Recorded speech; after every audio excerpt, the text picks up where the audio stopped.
प्रधानमंत्री नरेंद्र मोदी 2 दिवसीय यात्रा पर अमेरिका पहुंचे हैं। एयरपोर्ट पर उनका जोरदार स्वागत किया गया।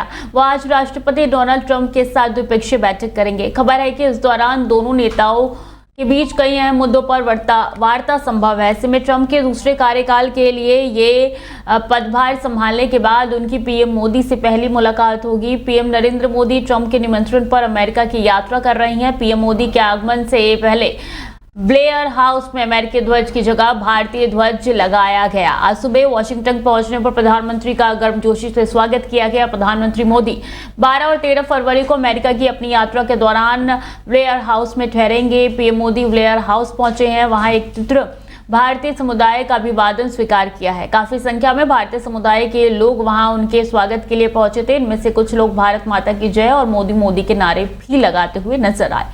पीएम मोदी 2 दिवसीय यात्रा पर अमेरिका आए हैं। पीएम मोदी ने अमेरिकी राष्ट्रपति खुफिया निदेशक तुलसी गबार्ड से भी भेंट की है। प्रधानमंत्री ने ट्वीट किया है कि वॉशिंगटन डीसी में अमेरिका की राष्ट्रीय खुफिया निदेशक तुलसी गबार्ड से मुलाकात की। उन्हें नियुक्ति पर बधाई दी गई है। भारत अमेरिका मैत्री के विभिन्न पहलुओं पर चर्चा की गई, जिसमें वो हमेशा से प्रबल समर्थक रही है। और संसद का बजट सत्र जारी है। आज बजट सत्र के 10वें दिन की कार्रवाई होगी। लोकसभा में आज नया इनकम टैक्स बिल पेश किया जा सकता है। इसे लेकर तैयारियां पूरी की जा चुकी है। इस बिल का ड्राफ्ट भी जारी हो गया है। नए इनकम टैक्स बिल में 536 धाराएं और 23 चैप्टर है। 622 पेजों वाला ये बिल 6 दशक पुराने इनकम टैक्स बिल 1961 की जगह लेगा। आज संसद में विपक्ष की प्रतिक्रिया देखने में भी दिलचस्पी होगी।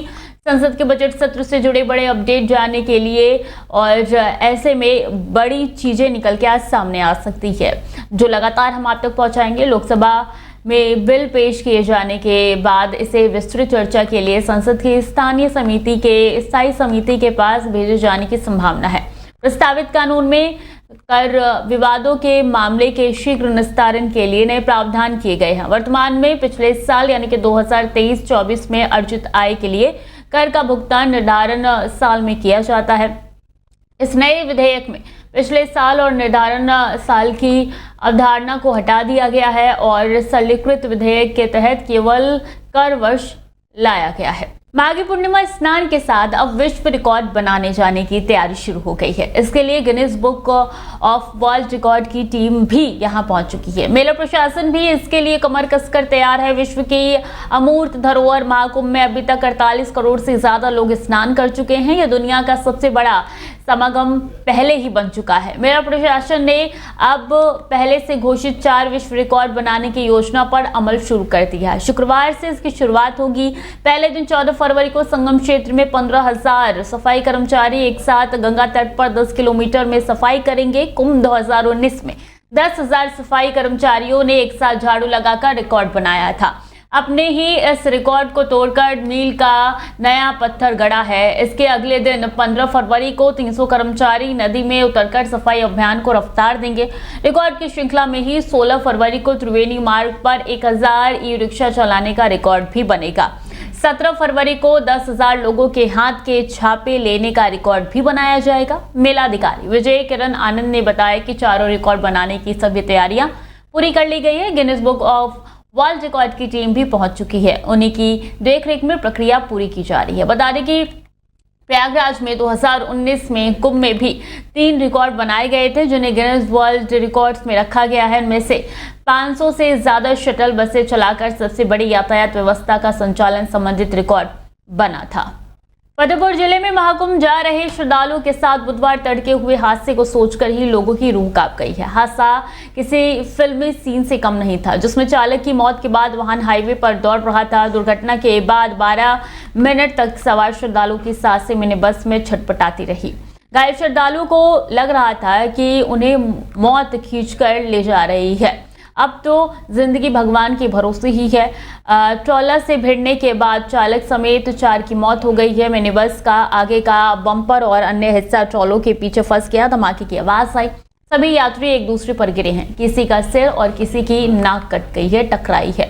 चीख पुकार मच गई। घायल श्रद्धालु अनूप कुमार झा ने बताया कि हादसे के चंद सेकंड ही बीते थे, अचानक उनकी मिनी बस फिर से चल पड़ी। ये देखकर मौत का मंजर सामने नजर आने लगा। सारे यात्री चीखने लगे, रोको रोको, आखिर बस कैसे रुकती। चालक तो पहले ही मृत था। लोगों को जीवन का अंतिम क्षण दिखाई दे रहा था। लगा अब कोई नहीं बचेगा। बिना चालक की बस दौड़ रही थी। करीब 12 मिनट बाद भी मिनी बस रुकी।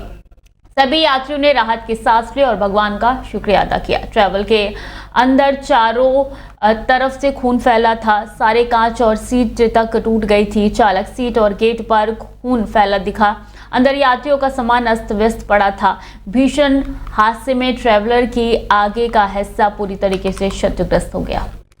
आम आदमी पार्टी के विधायक अमानतुल्लाह खान के पीछे दिल्ली पुलिस हाथ धोकर पड़ी है। ओखला से विधायक अमानतुल्लाह खान पर गिरफ्तारी की तलवार लटकी है। इसके लिए दिल्ली पुलिस ज्वाइंट ऑपरेशन चला रही है। दिल्ली से यूपी और राजस्थान तक ढूंढ रही है। गली गली पुलिस अमानतुल्लाह खान को ढूंढ रही है। पुलिस छापेमारी कर रही है, मगर अमानतुल्लाह खान का कोई पता नहीं चल पा रहा है। अब गिरफ्तारी से बचने को लेकर अमानतुल्लाह खान ने एक नई चाल चली है। जी हाँ, अब विधायक अमानतुल्लाह खान ने राउस एवेन्यू कोर्ट में अग्रिम जमानत याचिका दायर की है। इस पर आज कोर्ट में सुनवाई है। अब सवाल यह है कि क्या अमानतुल्लाह खान गिरफ्तारी से बच जाएंगे? क्या अग्रिम जमानत मिल जाएगी? यह आज की सुनवाई से साफ हो जाएगा। दरअसल दिल्ली चुनाव में अमानतुल्लाह खान आम आदमी पार्टी के टिकट पर चुनाव जीते हैं। चुनाव जीतने के बाद से ही वो मुसीबत में है। ओखला से विधायक अमानतुल्लाह खान की मुश्किलें लगातार बढ़ती जा रही है। दिल्ली पुलिस और क्राइम ब्रांच की ज्वाइंट टीम उनकी तलाशी के लिए लगातार छापेमारी की गई है। पुलिस सूत्रों का दावा है कि जल्द ही अमानतुल्लाह खान को गिरफ्तार कर लिया जाएगा। दावा किया जा रहा है कि आप विधायक दिल्ली से फरार हो चुके हैं। हालांकि उन्होंने कल खुद एक खत लिखकर कहा था कि वो दिल्ली में ही है। दिल्ली पुलिस ने आम आदमी पार्टी के ओखला विधायक अमानतुल्लाह खान के खिलाफ जामिया नगर में अपराध शाखा के ऑपरेशन में बाधा डालने के आरोप में एफआईआर दर्ज की है। सोमवार को क्राइम ब्रांच ने एक अपराधी को पकड़ने के लिए जामिया क्षेत्र में छापेमारी की थी, लेकिन विधायक अमानतुल्लाह खान की मदद से अपराधी शहबाज खान भागने में सफल रहा। पुलिस का आरोप है कि अमानतुल्लाह खान और उनके समर्थकों ने जानबूझकर कानून प्रवर्तन प्रयासों में हस्तक्षेप किया। इसके परिणाम स्वरूप अपराधी फरार हो गया है।